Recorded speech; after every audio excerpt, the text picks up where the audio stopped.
കൂട്ടുകാരി, നമുക്കിന്ന് മീൻകറി കൂട്ടി ചോറുണ്ണാം. നല്ല തേങ്ങാപ്പാലൊഴിച്ച മീൻകറി. അപ്പൊ എങ്ങനെ ഉണ്ടാക്കാൻ നോക്കാം. വായോ. ഒരു ചട്ടിയിലോട്ട് വെളിച്ചെണ്ണ ഒഴിച്ച് അതിലോട്ട് 1 ടീസ്പൂൺ ഉലുവ ചേർത്ത് 2 സവാള കട്ട് ചെയ്തിട്ടിട്ടുണ്ട്. അതിലോട്ട് ഇഞ്ചി, വെളുത്തുള്ളി, പച്ചമുളക് അരിഞ്ഞത് ചേർത്ത് കൊടുക്കുക. ആവശ്യത്തിന് കറിവേപ്പിലയും ചേർത്ത് നന്നായി ഇളക്കി കൊടുക്കുക. കുറച്ച് ഉപ്പ് ചേർത്ത് കൊടുക്കുക. നമ്മുടെ സവാളയൊക്കെ പെട്ടെന്ന് വാടിക്കിട്ടാനാണ്. സവാളയൊക്കെ വാടിയതിന് ശേഷം ഒരു 2 തക്കാളി അരിഞ്ഞത് ചേർത്ത് കൊടുത്തിട്ടുണ്ട്. അതിനുശേഷം മഞ്ഞൾപ്പൊടി, മുളക് പൊടി, മല്ലിപ്പൊടിയും കൂടി ചേർത്ത് നമ്മൾ കൊടംപുളി വെള്ളത്തിലിട്ട് വെച്ചിട്ടുണ്ടായിരുന്നു. കൊടംപുളിയും അതിന്റെ വെള്ളവും കൂടി ചേർത്ത് നന്നായി ഇളക്കുക.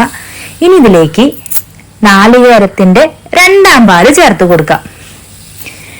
നാളികേരത്തിന്റെ 2ാം പാല്, അതിലേക്ക് ആവശ്യത്തിന് ഉപ്പ് ചേർത്ത് കൊടുക്കുക. ഇനി നന്നായി തിളച്ചു വരുമ്പോൾ നമ്മൾ എടുത്തു വെച്ചിരിക്കുന്ന മീൻ കഷ്ണങ്ങൾ അതിലോട്ട് ചേർത്ത് കൊടുക്കുക. ഞാൻ ശീലാവ് മീനാണ് ചേർത്ത് കൊടുക്കുന്നത്. നിങ്ങൾക്ക് ഏത് മീനായാലും ചേർത്ത് കൊടുക്കാം കേട്ടോ. അപ്പൊ മീനൊക്കെ ചേർത്തതിന് ശേഷം നമ്മൾ നന്നായി എന്നിട്ട് ഇളക്കാനൊന്നും പാടില്ല. സൈഡിൽ ഇങ്ങനെ ആക്കി കഴിഞ്ഞാൽ മീനൊക്കെ നമ്മളെ മീൻ ചാറിന്റെ ഉള്ളിൽ പോകും. അപ്പൊ ഇനി ഇത് മീൻ വേവണം. അപ്പൊ മീൻ വേവാനായിട്ട് നമുക്ക് തീ ഒന്ന് ചെറുതാക്കി വെച്ചിട്ട് ഒരു 5 നിമിഷം മൂടി വെച്ച് വേവിക്കാം.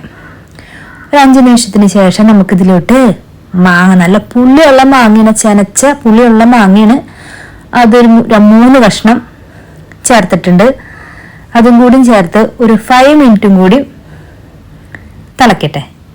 അപ്പൊ നമ്മുടെ മീൻ കറി റെഡി ആയിട്ടുണ്ട്. ഇനി ഇതിലോട്ട് നാളികേരത്തിന്റെ 1ാം പാല് ഒഴിച്ചു കൊടുത്ത് സ്റ്റവ് ഓഫ് ചെയ്യാം.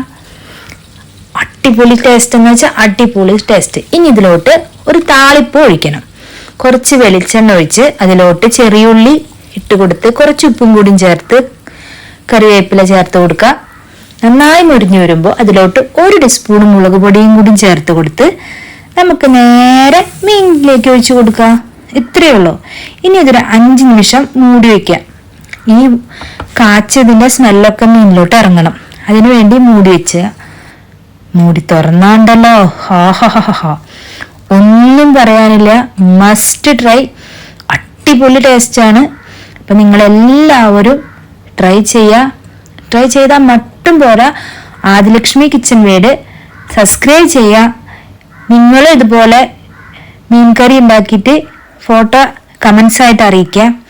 അപ്പൊ പുതിയ വീഡിയോ ആയിട്ട് വരാട്ടാ. Bye bye friends.